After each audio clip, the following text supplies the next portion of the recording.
በኢትዮጵያ በ2017 ግማሽ ዓመት ወደ 5 ሚሊዮን የሚጠጉ ሰዎች በወባ በሽታ መያዛቸውን የጤና ሚኒስቴር አስታውቋል።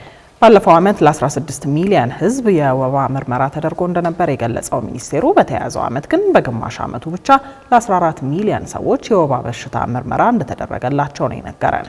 የሚቀጥለው ጊዜ የዝናብ ወቅት በመሆኑ ስርጭቱ ሊጨምር እንደሚችል የገለጸው ሚኒስቴሩ በዚህ ረገድ ከፍተኛ ጥንቃቄ እንደሚያስፈልግም አሳስቧል። ምስለያሺም በዚህ ጉዳይ ላይ የጤና ሚኒስቴር የበሽታ መከላከልና መቆጣጠር ስራ አስፈጻሚ ዶክተር ህይወት ሰለሞንን አነጋግራ ዝርዝር ዘገባ አሰናድታለች።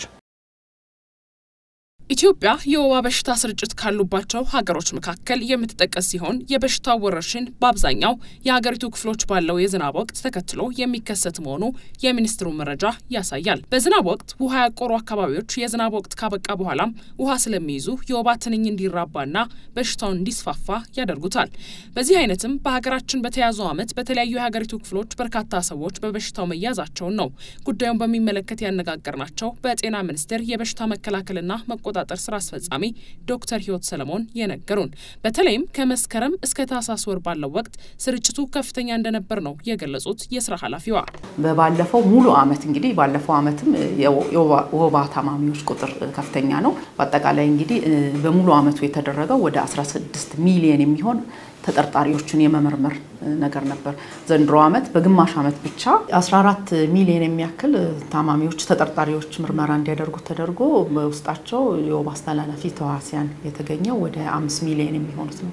ባለፉት ዓመታት ስርጭቱን ለመቀነስ በተሰሩ ስራዎች ከፍተኛ ለውጥ ማምጣት መቻሉን በተያዘው ዓመት ሰዎች እንዲዘናጉ አድርጓቸዋል ያሉት ኃላፊዋ በተጨማሪም ከፍተኛ የወባ ስርጭት ያለባቸው አካባቢዎች ያለው የአየር ንብረት ለውጥና የቦታ አቀማመጣቸው ስርጭቱ እንዲስፋፋ ምክንያት መሆናቸውን ነግረውናል። ለዚህም እንግዲህ ማሳያ አንደኛ የአጎበር አጠቃቀምን ስናይ አጎበርን ላልተገባ ምክንያቱም ለወባ መከላከያ ነው ተገዝቶ የሚመጣው ነገር ግን ለተለያዩ ነገሮች ጥቅም ላይ ሲውል ነበር። ይሄ አንዱ ነገር ነው። ከዛ በተጨማሪ የወባ ስሜትም ቢኖር ያው በሽታውን ያው እንደዚህ በስፋት ካለማየት የተነሳ ወባም ነው ብሎ ያለ መጠርጠር ወደ ተቋማት ሄዶ በፍጥነት አገልግሎት ያለ ማግኘት ነው።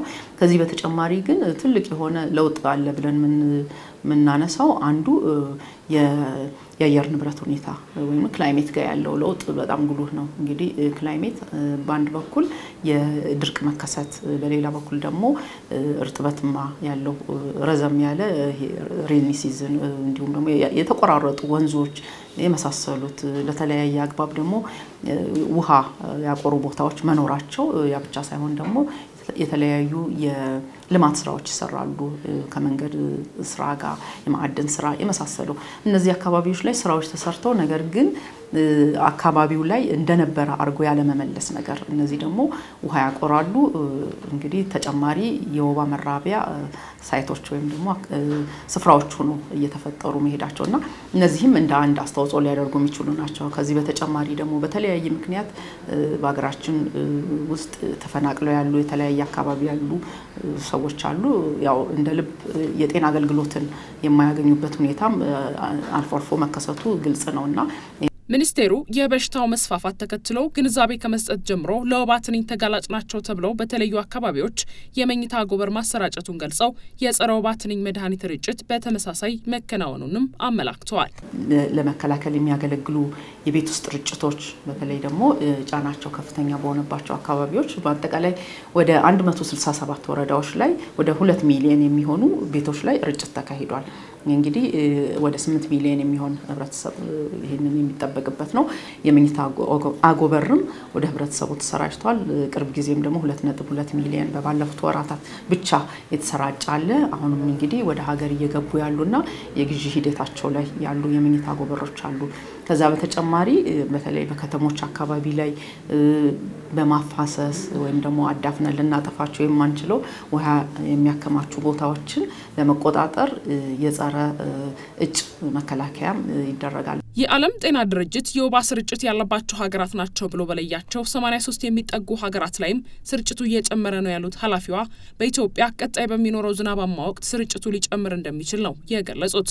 አሁን ላይ መጠነኛ የሆነ መቀነስ ቢኖርም በቀጣይ የመተላለፊያ ወቅቶች ከመጀመራቸው በፊት ህብረተሰቡ በመኖሪያ ቤቶችና አካባቢዎች በውሃ የታቆሩ ጉድጓዶችንና አጋላጭ ቦታዎችን ማጽዳት እንዳለበት አሳስበዋል። ዶክተር ህይወት ዓለም አቀፍ ደረጃም የዓለም ጤና ድርጅት በየዓመቱ የወባን ሁኔታ ያው ወባ እንግዲህ አሁን ስርጭት ያለባቸው ወደ 83 የሚሆኑ ሀገራት አሉ። እዛ ላይ ያለውን መረጃዎችን ሰብስቦ ትንታኔ ይሰራል። እንግዲህ ተከታታይ አመታት ላይ በተመሳሳይ እየጨመረ ያለበት ሁኔታ አለ። የዝናብ ወቅት ከተከሰተ በኋላ የሚከሰት የወባ መተላለፊያ ወቅት ሊኖር ስለሚችል ሁሉ ጊዜም ቢሆን ግን የመከላከያ የመኝታ ጎበራችንን መጠቀም መዘንጋት የለብንም። ማናቸውም ውሃ ያቆሩ አላስፈላጊ ጥቅም ላይ ማይውሉ እንትኖችን በማስወገድ እንዲሁም የህመም ስሜት ምልክት ካለ ቀድሞ ወደ ጤና ተቋም በመሄድ